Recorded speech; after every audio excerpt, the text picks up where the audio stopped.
Hello and welcome to another episode of the AgeTech Podcast. I'm Keren Etkin, and my guest today is someone that I personally look up to. A woman who is a force of nature and one of the veterans of the AgeTech industry. I'd like to give a very warm welcome to the one and only Mary Furlong. Mary, welcome to the show. Nice to be here with you, Karen. So, tell us a little bit about Mary Furlong Associates. You host a number of conferences each and every year, and you've got an upcoming one this December. Tell us about that.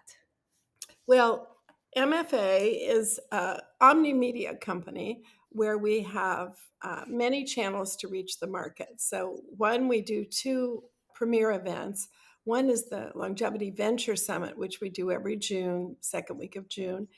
And we give away a $10,000 prize. We've been doing that. This will be our 22nd year. So some of those companies now are $100 million companies. Some have come back as judges and investors. So it's a very exciting conference. And then in December at the National Press Club, we always think entrepreneurs should know how to navigate the media. We do the Washington Innovation Summit that focuses on caregiving, and this we do for Nancy Lamond at AARP. And of course, the caregiving market is a huge market, over $600 billion market. And it's an issue that crosses both sides of the aisle, so you can get bipartisan support. But it's an issue that touches state governments, national governments, care agencies, nonprofits, entrepreneurs, and investors. And that's the magic in the mix. So we only have 200 people in the room at that conference. We have room for a few more, but you're not going to find better access to deal flow than you can at the Longevity Innovation Summit. So, wow, I didn't realize that the conferences were 20 something years old. That is quite remarkable. What got you started? Well, first of all, I've been in the AgeTech market 35 years. So we started SeniorNet back in 1986, and I ran that for 10 years. And then I started Third Age Media, sold that to Ancestry, and then I started a newsletter, which I still have, which is, a great way to share news about the industry.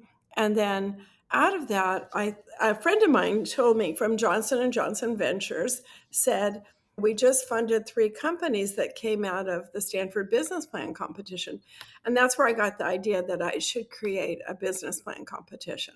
So I went to Sand Hill Road in Silicon Valley, and I asked the members of the venture community, would they be interested in technology related to aging? And they said, well, no, we really just fund in healthcare. We don't fund in aging.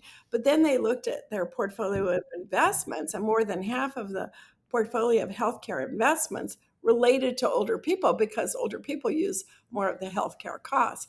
So we've had the support of that community, I'd say, for 21 years. And it just grows because there's more deal flow, there's more investors, there are more corporate investors, there are more angel investors. And once people discover the age tech industry and the great people that are in it, they don't want to leave. So even if they leave a job or the company is sold, they want to stay. A lot of my mail comes from people saying, I finished with this company, I now want to go into this company. Yes, and you probably have the biggest network in this space out of anyone. So I wonder, from your perspective, how has the venture landscape changed and how has the ecosystem changed besides just getting bigger year over year? What's different today than 10 or 20 years ago? 10 or 20 years ago, people were not talking about ecosystems. I can share that. And they were looking at it mostly through the lens of health tech. So no one really saw age tech as a market. Now, I think people, like at every event, I share an ecosystem chart and saying, here are the players in the caregiving ecosystem. So you could niche it out by category. Here are the players in the housing ecosystem. And for every client we have, and we have a private client practice where we learn so much from our clients. And literally yesterday, I was at the Four Seasons in San Francisco having lunch with an entrepreneur who had NIA funding, Olga from Voice Lab. And I was so inspired by her solution and the difference it made in the lives of older people. So I always wanted to dedicate my career to working with older people. The channel that has been the rapid, fast impact channel for me has been investors and entrepreneurs. And so when I started my venture summit, it was hard to find 5 judges that would care enough about the market. Now I have seed panels, angel panels, corporate panels, social impact panels, global panels, family offices, foundations. In fact, recently I heard a statistic that I thought was really interesting on the foundation side, that there's over $135 million giving funding from foundations that are also social impact. So you can see that's not just nonprofits that can get funded, some for profits can get funded. And as a child, I love putting puzzles together. I think AgeTech is one big puzzle that we're constantly moving the pieces on.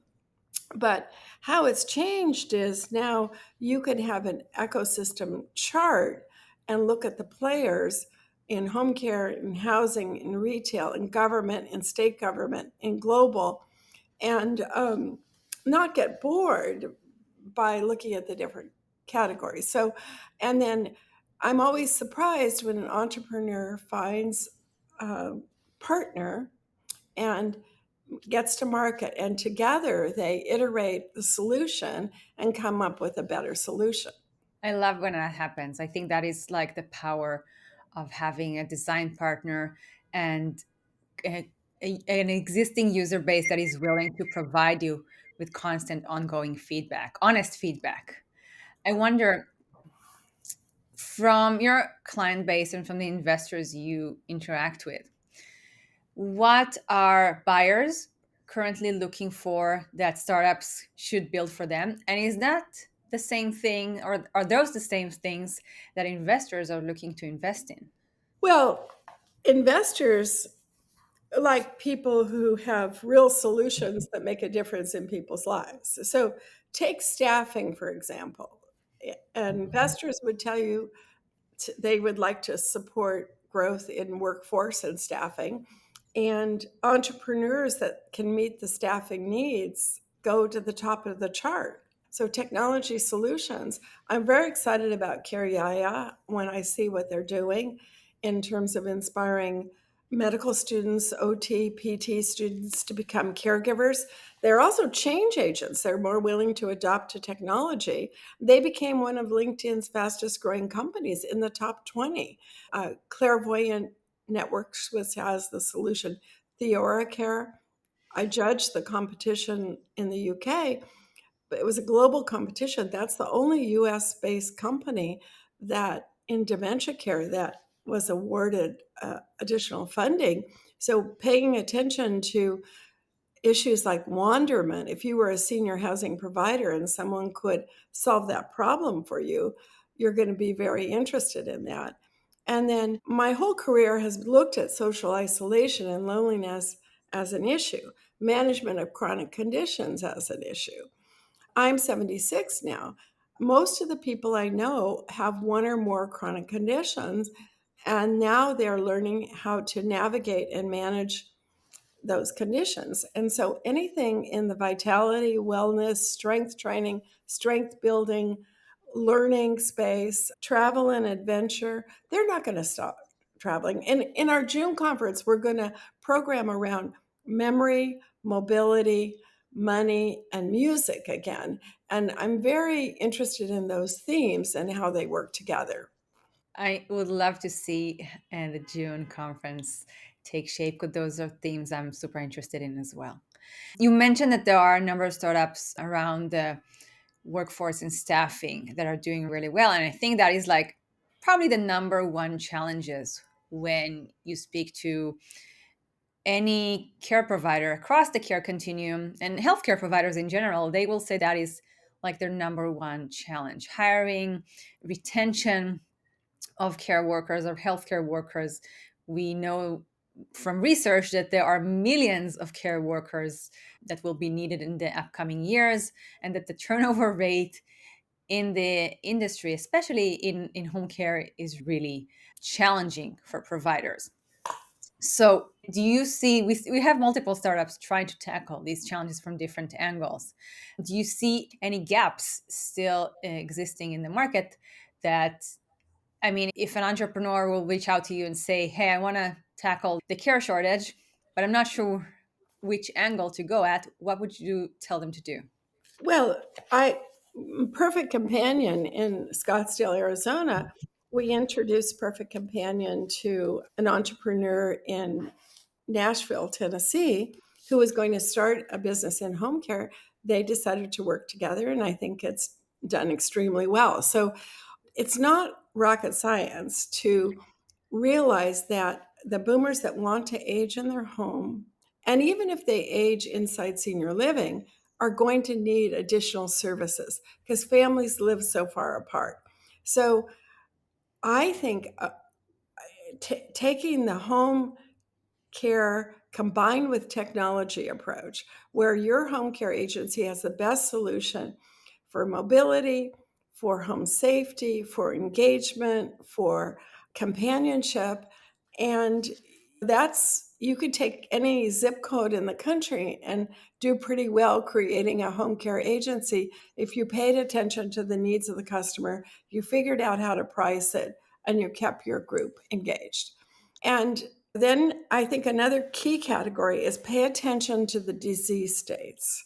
So the boomers are going to be 80 in 2026 at the top end. So, what are the diseases that happen if 100 million people have osteoarthritis? And I have a client right now, Good Boost in the UK. They have a set of lessons that they offer during swimming and water aerobics that can help you quantify and build muscle strength. So, anything you can do to build muscle strength is critical. We had Dr. Roizen on our podcast this morning. He was talking about this need for muscle strength building, especially if you're taking your vaccines. So if you get the flu and you lose muscle strength, or you fall and you have to rehab and you don't come back and work hard to get yourself walking again, you're going to have trouble. So I love when entrepreneurs like the ones at the Thrive Center go to look at the rehab hospital. In fact, I think the Thrive Center is moving closer to a rehab hospital. And you see those clinicians that are working with rehab patients take strokes, take heart attacks, take obesity. I mean, look at what's happening with the rise in the use of anti drugs that will help you lose weight. So I think we're going to see a healthier older adult population. I mean, just this morning, Biden called for Medicare to reimburse for the G1C drugs. I think that's what they're called. Yeah. Oh, I did not hear that. That's fantastic news. Well, Um, who knows whether it will all go through, but the notion that obesity is not good for you, a sedentary lifestyle is not good for you. If you're a caregiver, you may be home more than you want to be. Caregiver respite is a great category. I often thought the Marriott should be offering Wednesdays to people to have caregiver respite day. So it's a day where there's not a lot of occupancy. The caregiver gets to take the day off, is home before dinner, and can take care of their loved one. that's a fantastic idea. I wish a hotel owner would take up on it. It was not my idea. Another person who ran an aging organization mentioned it to me one day, but I often thought it was we need to find ways for caregivers to get respite. Absolutely. We definitely need And that. take cancer as a category. Cancer patients have to have infusions. They need rides. You can't just call Uber and get a ride. You need someone that is going to listen to what happens. So you have all these solo agers, and then you see what happens when you go to a doctor's appointment, all the things that you're telling, trying to absorb. We really need friends that are there to do that with us. We have a wonderful client called Friendy that was started by a personal trainer. Just so many good ideas that I'd love to see get more nurtured. That's why we need more money to come into the market to nurture some of these ideas. Well, speaking of funding, we do have more funds that specialize in age tech, and we do see more funding go into the space from generalist funds and certainly from digital health funds. Where do you see the gap in funding? Is it seed funding, or is it later stage growth funding that startups are struggling to raise? Well, so right now, the AgeTech Collaborative is working with AgeTech Capital to create a fund where for some of the AgeTech Collaborative companies. But where I see the gap is you get it started, but you can't scale it. And so you have a lot of companies caught between the moon and New York City. So I'm always trying to cultivate angel investors and early stage companies that will take a look at that kind of funding. Sometimes they're better off in Matter in one of the incubators where they can get support and help them go to market. And I hear there's some regional clusters forming where you've got some local investors, because a lot of times people want to get engaged in what they're investing in. That can be good and that can be bad. But I think it's that growth stage funding that we need. People can get proof of concept, maybe get to 500,000 in revenue, but they don't know how to cross the chasm and make it to the next level. And in your opinion, from your experience, why aren't they achieving these funding? Why aren't startups raising this funding from generalist funds who will take the call from any startup in any vertical? Well, at the end of the day, the investor has to have a good return on their investment. I'm on the Cabby investment fund, and I'm an advisor to the Ziegler Linkage funds.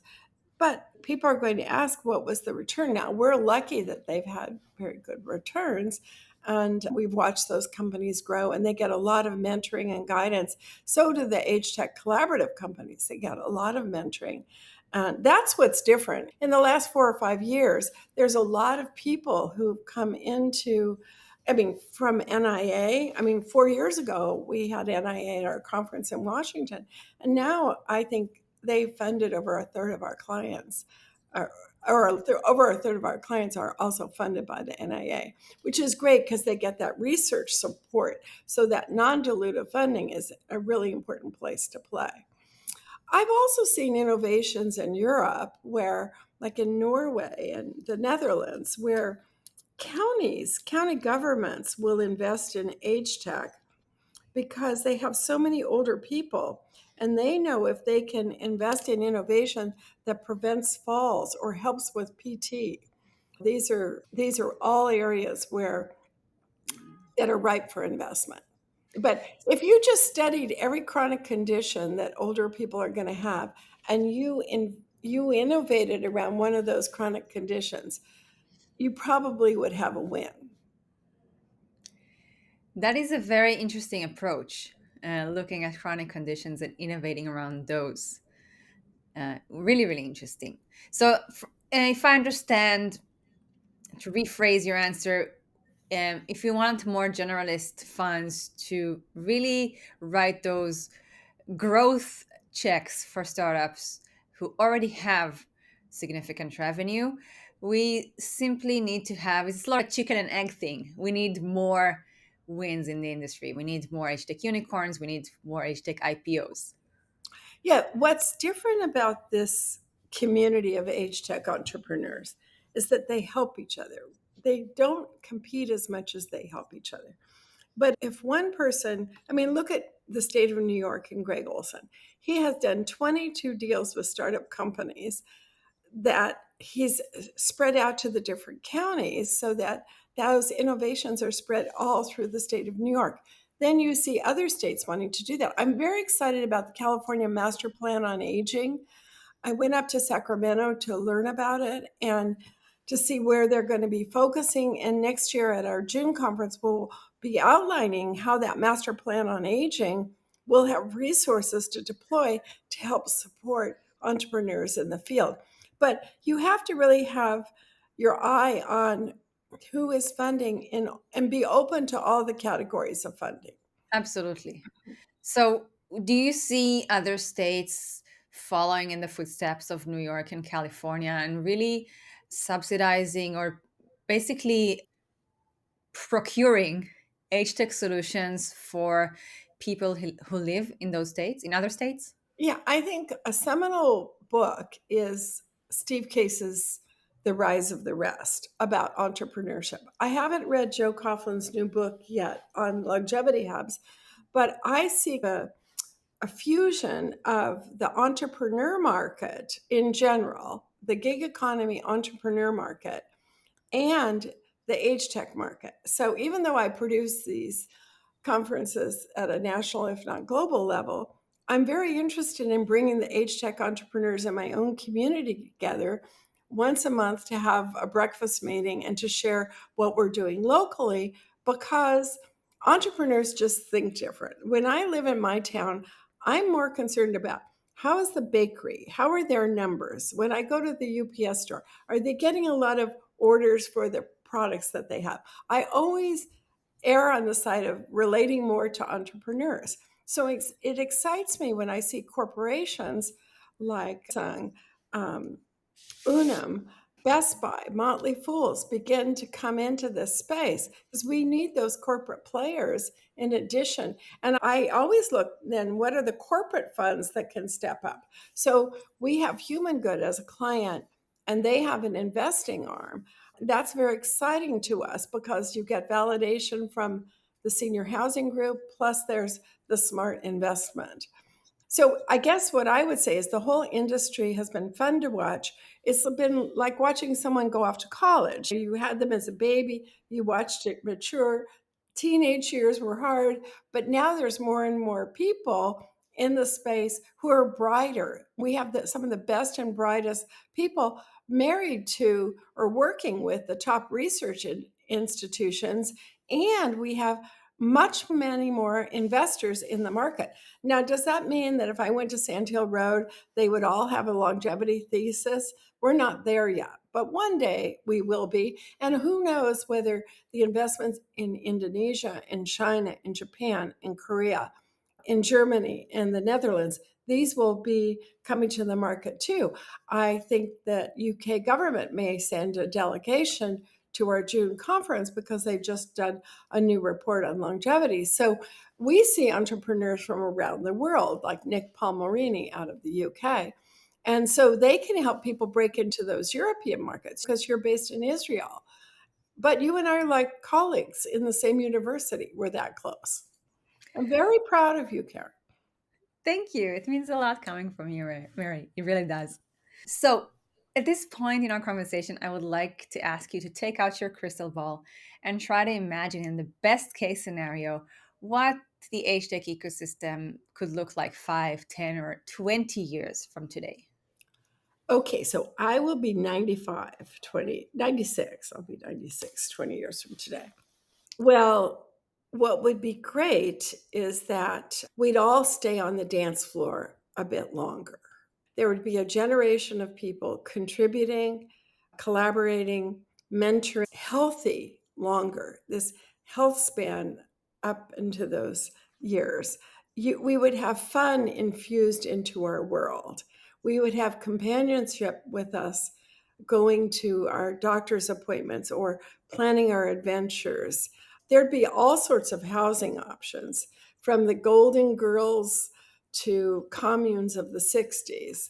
We would have driverless cars or a driver. We wouldn't have to worry about how we were going to get from here to there. We'd feel very empowered and stakeholders. We'd be still volunteering and communicating with young people. And in some ways, what I'd like to see is that the age tech tools would help us stay relevant and excited. I have a stealth project I'm working on about looking at that next phase because when I was 17, I would get 17 magazine and I would want to wear what was on the cover. Well, when I'm 76, I'm not going to give up wanting to be on the cover. I'm not going to give up wanting to have someone say, I want to be a little bit like her. Who doesn't want to be like Helen Mirren? Who doesn't want to be contributing and writing? I'm a big fan of Katharine Hepburn. She had many movies. There's a great documentary about her called Call Me Kate. And she won one of her um, Oscars when she was young, like in her 20s or 30s. She won two others when she was in her 60s and 70s. And so the only line that got a standing ovation that I remember at one of the White House conferences on aging, I think it was the one under Clinton, but I've been to them all, I think. It was older people need a vision of the future, not just a memory of the past. I want these technology tools to be there to help our own individual and then our collaborative views of the future.